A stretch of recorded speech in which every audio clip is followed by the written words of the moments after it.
আপনি বলছেন অমুক তাবিজ দেয়, তুমুক পানি পড়া দেয়, তুমুকের দরবারে এই পাওয়া যায় সেই পাওয়া যায়। আরে অমুক তুমুক যখন মারা গিয়েছিল নিজের কবরে নিজে যেতে পারেনি, আপনাকে কি দেবে? ইন্না লিল্লাহি ওয়া ইন্না ইলাইহি রাজিউন। আল্লাহর সাথে এত বড় অন্যায়, এত বড় গাদ্দারি করবেন না। এত বড় অন্যায় কথা কখনো বলবেন না। কেউ কিছু দিতে পারে না। কে দিতে পারে? বাস আল্লাহ। এই দেশের এমপির কাছে যেতে পিএস লাগে, আল্লাহর কাছে যেতে কোনো কিছু লাগে না, শুধু সৎ আমাল লাগে। কি লাগে? সৎ কর্ম লাগে, কোনো মানুষ লাগে না। আল্লাহ কাউকে ঠেকা দিয়ে রাখেনি, আল্লাহ কারো কাছে ঠিকাদারে দিয়ে রাখেনি যে তুমি মাধ্যম ছাড়া আমার কাছে কেউ আসতে পারবে না।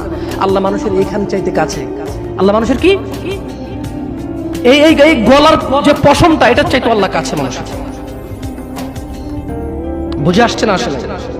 আচ্ছা যাই হোক, তো আল্লাহ বলছেন যে ফেরেশতা এবং রূহ আল্লাহর দিকে উপরের দিকে ওঠে এমন একদিনে যার পরিমাণ 50,000 বছর।